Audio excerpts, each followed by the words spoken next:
Assalamualaikum warahmatullahi wabarakatuh and good morning Miss Cynthia. Kami dari kelompok 4 ingin menyampaikan final exam about alur tujuan pembelajaran atau ATP. Dengan saya sendiri kelompok 4 atas nama Winda Nitami Dan saya Febrianti Poha. Dan saya Ananda Aprilia Kirani. mengenai penyampaian alur tujuan pembelajaran atau ATP ini akan kami serahkan kepada Febrianti Pohan. Untuk Febrianti Pohan, persilakan. Baik, jadi di sini saya akan menjelaskan hasil dari ATP yang kami buat, yaitu mm, dalam mata pelajaran Bahasa Inggris kelas 9, alokasi waktunya yaitu satu semester dengan 16 kali pertemuan, setiap pertemuannya itu 40 menit. Lalu di elemen pertama itu ada menyimak berbicara, dengan capaian pembelajarannya memahami dan menggunakan teks deskriptif untuk menggambarkan tempat. Untuk subkompetensinya itu mengidentifikasi ciri dan struktur teks deskripsi. Lalu ada ATP-nya itu untuk memahami ciri teks deskriptif secara struktur, penyusunan teksnya juga teks deskriptif tentang tempatnya tersebut. Dengan alokasi waktunya 2 kali pertemuan dikali 40 menit. Dan mata pelajaran yang terkait yaitu bahasa Indonesia. Lalu yang kedua, menyimak berbicara. Dengan capaian pembelajarannya memahami dan menggunakan teks deskriptif untuk menggambarkan tempat juga. Subkompetensinya itu membuat karakteristik dan pola teks deskriptif. Untuk ATP-nya membentuk kalimat deskriptif menggunakan adjektif juga noun phrase. Alokasi waktunya 1 kali pertemuan dikali 40 menit. Untuk mata pelajaran yang terkait yaitu ada seni budaya. Yang ketiga, menyimak berbicara dengan capaian pembelajaran memahami dan menggunakan teks deskriptif untuk menggambarkan tempat masih sama. Subkompetensinya yaitu merancang teks deskriptif tentang tempat pilihan. Lalu ATP-nya menyusun teks deskriptif. Alokasi waktunya 2 kali 40 menit. Dan mata pelajaran yang terkait yaitu bahasa Indonesia. Dan yang keempat, menyimak berbicara dengan capaian pembelajaran memahami dan menggunakan teks deskriptif, lalu menyampaikan teks deskriptifnya secara verbal, juga mempresentasikan hasil tulisannya dengan alokasi waktu 1 kali 40 menit. Dan mata pelajaran yang terkait yaitu pendidikan agama. Yang kelima, membaca, me- memi- membaca, memirsa, atau membaca viewing, yaitu dengan capaian pembelajarannya memahami dan menggunakan teks prosedur dalam kehidupan sehari-hari, dan mengidentifikasi struktur dan tujuan teks prosedur. Juga memahami komunikasi, pola, dan ciri teks prosedur dasar. Alokasi waktunya 1 kali 40 menit, dan mata pelajaran yang terkait yaitu bahasa Indonesia. Lalu yang keenam, reading viewing, dengan capaian pembelajaran memahami dan menggunakan teks prosedur dalam kehidupan sehari-hari, lalu mengenali kosakata dan ungkapan imperatif untuk mempraktikkan kosakata perintah, penanda urutan, dan keterangan waktu. Alokasi waktunya 1 kali 40 menit, dan mata pelajaran yang terakhir yaitu bahasa Indonesia. Yang ketujuh ada menulis, mempresentasikan. Dengan capaian pembelajaran mengungkapkan prosedur secara tertulis dan juga lisan. Menulis urutan langkah-langkah kegiatan, lalu menuliskan langkah kegiatan harian dalam teks prosedur yang beruntun. Alokasi waktunya 1 kali 40 menit, dan mata pelajaran yang terkait yaitu prakarya. Yang kedelapan ada menulis, mempresentasikan. Dengan capaian pembelajaran mengungkapkan prosedur secara tertulis dan lisan, lalu ada menyusun dan mempresentasikan prosedur secara lisan, mengungkapkan petunjuk kegiatan secara lisan dengan urutan yang tepat. Alokasi waktunya 1 kali 40 menit, dan mata pelajaran yang terkait yaitu seni budaya. Yang kesembilan yaitu menulis, mempresentasikan. Capaian pembelajarannya mengungkapkan prosedur secara tertulis dan lisan, membuat proyek mini seperti buku, memo, atau infografik, lalu menghasilkan produk berupa teks prosedur praktis. Alokasi waktunya 1 kali 40 menit, dan mata pelajaran terkait informatika. Yang ke-10, berinteraksi, berdiskusi. Capaian pembelajarannya menggunakan ekspresi dan bertanya dan memberi pendapat. Mengenal ungkapan umum untuk bertanya dan memberi pendapat, lalu mengidentifikasi berbagai ungkapan bertanya dan memberi pendapat, alokasi waktunya 2 kali 40 menit, dan mata pelajaran yang terkait bahasa Indonesia. Yang ke-11 berinteraksi, berdiskusi, menggunakan ekspresi dan bertanya untuk bertanya dan memberi pendapat, mengungkapkan bertanya dan memberi pendapat secara lisan, mengungkapkan dan menanggapi pendapat secara lisan dengan baik, alokasi waktunya 1 kali 40 menit, mata pelajaran yang terkait yaitu PPKN. Yang ke-12 berinteraksi, berdiskusi. Capaian pembelajarannya menggunakan ekspresi dan bertanya dan memberi pendapat, membuat dialog singkat tentang pendapat, menyusun dialog dengan ekspresi bertanya, memberi dan menanggapi pendapat, alokasi waktunya 1 kali 40 menit, dan mata pelajaran terkait bahasa Indonesia. Yang ke-13, berinteraksi, berdiskusi. Capaian pembelajaran menggunakan ekspresi untuk bertanya dan memberi pendapat, mempresentasikan dialog secara berpasangan, bermain peran menggunakan ekspresi bertanya, memberi, dan menanggapi pendapat. Alokasi waktunya 1 kali 40 menit, dan mata pelajaran terkait bahasa Indonesia. Jadi itu udah ada 16 kali pertemuan. ATP ini semacam rencana tahapan pembelajaran yang isinya itu tujuan-tujuan belajar yang disusun berurutan dari awal sampai akhir, yang nanti fungsinya itu supaya pembelajaran lebih jelas, terarah, dan sesuai dengan kemampuan muridnya. Dan ATP ini, pertama kita bikin ATP dulu, nanti baru kita lanjut untuk membuat modul ajar. Mungkin cukup sekian. Oke, dan selanjutnya kita masuk ke penjelasan mengenai modul ajar mata pelajaran bahasa Inggris. Eh, untuk kelas 9, yaitu penyusunnya ada dari kelompok 4 sendiri. Elemen yang kita masukkan ke dalam modul ajar ini merupakan menyimak, berbicara, menulis, mempresentasikan. Materinya kita kerucutkan menjadi deskriptif teks. Lalu ada capaian pembelajaran. Pada akhir fase D, serta didik mampu menggunakan bahasa Inggris untuk berkomunikasi secara lisan dengan guru maupun teman sebaya dalam berbagai konteks. Mereka memahami dan mengidentifikasi ide utama dan rinci dari diskusi atau presentasi yang relevan serta menggunakan strategi komunikasi seperti bertanya dan juga menanggapi. Serta didik mampu menulis teks pendek non fiksi secara mandiri, menyuntik, dan menjadikan informasi dalam bentuk lisan maupun visual sesuai tujuan komunikasi. Lalu alokasi waktu kita bagi menjadi 3 pertemuan dikali 2 JP dengan total 80 menit. Lalu ada kompetensi awal. Peserta didik memahami struktur teks, unsur kebahasaan, fungsi sosial dari sebuah teks deskripsi. Peserta didik telah memahami kata benda atau noun, kata sifat, kata ganti atau pronoun yang dibutuhkan untuk membuat sebuah teks deskripsi. Lalu ada profil pelajar Pancasila yang juga kita masukkan, yaitu adalah gotong royong, berupa bekerja sama mencari informasi tentang materi yang diberikan dalam bentuk diskusi, dan juga yang kedua kreatif, dapat menuliskan deskripsi tentang tempat sesuai dengan ide sendiri, dan juga komunikatif, dan menyampaikan hasil tulisan secara ekspresif, tepat, percaya diri saat presentasi di kelas.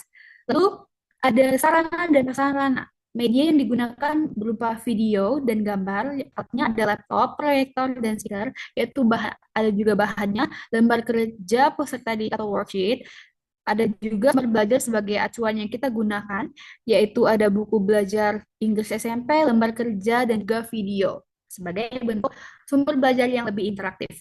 Lalu target peserta didik tentu saja peserta didik reguler kelas 9, dan juga model pembelajaran ada metode genre based approach. Jadi kita menggunakan GBA dan model cooperative learning atau group work, ada think, peer, share, dan juga presentasi.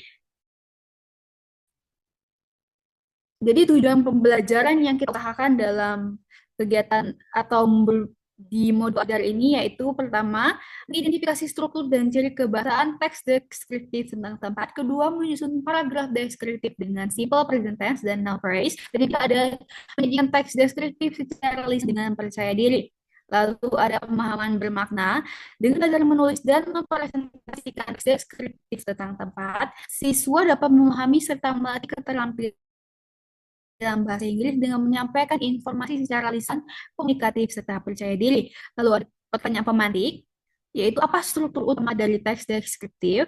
Kedua, bagaimana menggambarkan tempat dengan menarik? Dan yang terakhir, apa saja kata sifat atau adjektif yang cocok digunakan? Lalu ada juga persiapan pembelajaran, guru menyusun LKDP, materi dan media yang akan digunakan. Dan yang kedua ada guru menyusun instrumen asesmen yang akan digunakan. Lalu ada kegiatan pembelajaran, itu meeting pertama. Saya akan membacakan tentang pendahuluan dulu. Jadi pendahuluan yang bisa dilakukan pada meeting pertama, nanti guru bisa masuk ke kelas, melakukan kegiatan pembuka seperti absensi atau presensi, dan juga menyiapkan bahan ajar, dan juga mungkin mengenalkan materi yang akan dipelajari, ya terutama descriptive text, memberikan pertanyaan pemantik seperti have you ever go to special place atau siapa di antara kalian yang pernah mengunjungi tempat wisata populer di Indonesia? Seperti itu. Jadi ada pertanyaan tematik yang diajukan oleh guru kepada siswa. Alokasi waktu 7 menit. Dan masuk kegiatan inti, alokasi waktunya kita beri ada guru menambahkan beberapa tempat populer seperti Borobudur, Raja Ampat, dan Monas. Di sini juga kita memberikan video sebagai eh, media pembelajarannya interaktif pada siswa. Dan yang kedua, guru mengajak peserta didik berdiskusi secara kelompok mengenai ciri-ciri tempat tersebut dan kosakata yang biasa digunakan untuk mendeskripsikan tempat wisata, terutama adjektif dan juga noun phrase. Contohnya, ada Borobudur Temple is a famous historical site. Famous itu sebagai adjektif dan historical site noun phrase. Jadi, ini pembelajaran ini didiskusikan bersama siswa di kelas. Lalu ada many tourists visit this peaceful place every year. Peaceful adjective dan place sebagai noun. Lalu yang ketiga, beberapa kosakata penting di papan tulis. Contohnya beautiful, peace, crowded, historical site, and green hills. Lalu ada yang keempat, peserta didik nanti diminta untuk membuat catatan kosakata dan mencoba membuat kalimat sederhana sendiri menggunakan kata-kata tersebut secara lisan. Lalu kita juga tetap melakukan kegiatan penutup yang dialokasikan waktu selama 7 menit dengan memberikan umpan balik terhadap siswa. Contohnya, okay class, you have done a very good job today. Jadi ada positive of afirmasi. Most of you are active. Hopefully, all of you involved in the directions. How do you feel during the lesson? Is there anyone want to say something? Jadi guru juga menyampaikan pertanyaan kepada siswa. Guru dan peserta didik juga bersama-sama menyimpulkan materi pembelajaran dan guru akhirnya membuat kegiatan penutup dengan memberikan pesan dan juga motivasi semangat belajar diakhiri dengan salam penutup. Lalu ada meeting kedua. Ada tentang pendahuluan dulu, dialokasikan waktu lagi selama 7 menit, yaitu seperti biasa guru masuk ke kelas, memberikan salam, mengecek presensi, memimpin doa, menyiapkan belajar, dan juga guru berikan gambaran pada anak murid atau pendidik mengenai apa yang telah dipelajari minggu lalu dan juga memberikan tes singkat terhadap pemahaman yang telah dipelajari oleh di minggu lalu. Lalu, guru juga menjelaskan materi apa yang akan dipelajari di meeting kedua ini, yaitu tentang membaca contoh teks deskriptif, memahami struktur dan ciri kebahasaan teks tersebut. Selanjutnya, ada kegiatan ini, atau dalam ruang lingkup MOT, kita alokasikan waktu 66 menit. Yang pertama, guru membagikan worksheet kepada peserta didik. Peserta didik membaca teks secara bersama-sama ada pilihan kata. Jadi ada worksheet di bawahnya. Dan yang kedua, guru meminta peserta didik menandai bagian identification atau bagian pengenalan tempat, description, bagian deskripsi tempat dalam teks. Dan yang ketiga, guru memandu diskusi untuk mengidentifikasi fungsi dan ciri kebahasaan teks deskriptif seperti penggunaan adjektif atau kata sifat dan noun phrase atau frasa benda. Lalu yang keempat, guru mencontohkan kata adjektif dan noun phrase dalam teks serta menjelaskan bagaimana kedua unsur tersebut membantu menggambarkan tempat dengan lebih jelas dan menarik. Jadi di sini kita sediakan juga modeling of the text atau MO dari worksheet yang nanti akan diberikan kepada siswa. Begitu. Lalu juga nanti setelah mengerjakan worksheet dan sebagainya, guru juga melakukan kegiatan penutup dengan memberikan umpan balik terhadap proses pembelajaran dengan memberikan afirmasi positif seperti you have done very a good job today gitu. Lalu juga menanyakan kesan dan pesan pembelajaran kali ini. Dan yang terakhir dan yang kedua juga tentang guru dan peserta didik bersama-sama menyimpulkan materi pembelajaran dan yang terakhir, guru mengakhiri kegiatan pembelajaran dengan memberikan pesan motivasi semangat belajar dan diakhiri dengan salam penutup. Oke, untuk yang selanjutnya ada meeting ketiga. Di sini ada pendahuluan yang dialokasi waktu sekitar 7 menit.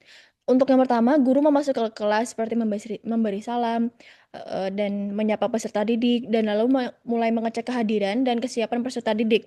Sembari mengecek absenan, guru akan mengingatkan kembali tentang materi yang telah dipelajari minggu lalu. Dan setelah menyampaikan tujuan pembelajaran hari ini, peserta didik akan menyusun teks deskriptif secara berkelompok atau GCOT dan mandiri ICOT. Lalu ada kegiatan inti atau GCOT. Yang pertama ada kegiatan inti yang dialokasikan waktu sekitar 66 menit. Yang pertama, guru membagi peserta didik ke dalam kelompok kecil berisi 3 orang. Lalu guru akan menjelaskan bagaimana peserta didik akan bekerja sama menyusun teks deskriptif berdasarkan tempat yang mereka pilih. Guru membagikan worksheet berjudul Vocabulary Brainstorm and Making Short Sentences kepada setiap kelompok. Lalu yang selanjutnya, peserta didik diminta mencermati tabel, tempat, dan adjektif yang tersedia di part A. Kemudian mendiskusikan bersama arti dan penggunaannya. Selanjutnya, peserta didik memilih satu tempat lalu menulis 5 kalimat deskriptif secara kolaboratif pada part B. Setelah selesai, masing-masing kelompok diminta membacakan deskripsi mereka di depan kelas di part C. Lalu yang terakhir, kelompok juga menuliskan refleksi pembelajaran hari ini di bagian akhir worksheet. Lalu di sini ada worksheet joint construction of the text. Worksheetnya di sini sudah ada part A, part B, dan part C untuk para peserta didik. Lalu yang selanjutnya, guru mengingatkan kembali struktur teks deskriptif seperti identification and the description. Lalu ciri kebahasaannya seperti adjektif dan noun phrase secara singkat. Guru membagikan worksheet individu atau lembar tugas menulis kepada peserta didik. Setelah itu, guru meminta para murid untuk memilih salah satu tempat wisata atau tempat umum yang mereka sukai. Boleh dari tabel sebelumnya atau tempat lain. Lalu selanjutnya peserta didik menulis satu teks deskriptif secara mandiri, minimal 6 sampai 8 kalimat.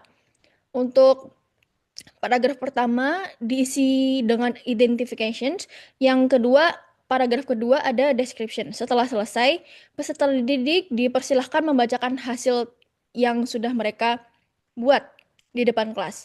Lalu, guru memberikan umpan balik secara lisan terhadap penggunaan struktur dan bahasa.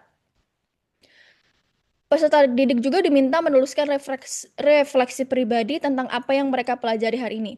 Bisa dalam 2 hingga 3 kalimat. Lalu di sini ada worksheet dari tugas mandiri atau ICOT. Lalu ada penutup. Guru memberikan umpan balik terhadap proses pembelajaran. Okay, class, you have done a very good job today. Most of you are active. Hopefully, all of you involved in the interactions. How do you feel during the lesson? Is there anyone want to say something? Lalu setelah itu, guru dan peserta didik bersama-sama menyimpulkan materi yang sudah mereka pelajari pada hari itu. Guru memberikan apresiasi atas usaha para peserta didik. Lalu guru pun mengakhiri kegiatan pembelajaran dengan memberikan pesan dan motivasi semangat untuk para peserta didik. Dan diperkirakan alokasi waktunya sekitar 7 menit. Lalu di sini ada asesmen pembelajaran yang akan digunakan untuk modul ajar kita. Asesmen formatif di meeting pertama BKOF, observasi keaktifan siswa saat diskusi kelompok, dan partisipasi, menyebutkan adjektif atau non-phrase. Lalu untuk meeting kedua, menggunakan MOT, penilaian pemahaman siswa terhadap struktur dan unsur kebahasaan, teks deskripsi melalui worksheets, analisis teks. Lalu ada assessment sumatif. Untuk di meeting ketiga, menggunakan GCOT, penilaian kerjasama kelompok dalam menyusun deskripsi tempat dan presentasi lisan. Dan yang masih di meeting yang sama, menggunakan ICOT, penilaian teks deskriptif individu berdasarkan struktur penggunaan kosakata, tata bahasa, dan kerapian tulisan. Lalu di sini ada rubrik penilaian teks deskriptif individu atau ICOT. Lalu di bagian sini ada keempat aspek, yaitu struktur teks, kosakata, tata bahasa, kerapian, dan format. Lalu di sini ada 4 skor 4, skor 3, dan skor 2, dan skor 1. Lalu rubrik penilaian ini digunakan sebagai acuan bagaimana kami menilai para peserta didik. Oke, mungkin segitu untuk modul ajar grup dari grup 4. Saya kembalikan kepada Mbak Winda. Terima kasih. Oke, jadi itu mengenai ATP dan juga modul ajar yang telah kita susun bersama atas nama kelompok 4. Mungkin sekian bisa kelompok 4 sampaikan. Lebih kurangnya kami mohon maaf. Terima kasih. Wassalamualaikum warahmatullahi wabarakatuh and good morning Miss Cynthia. Thank you.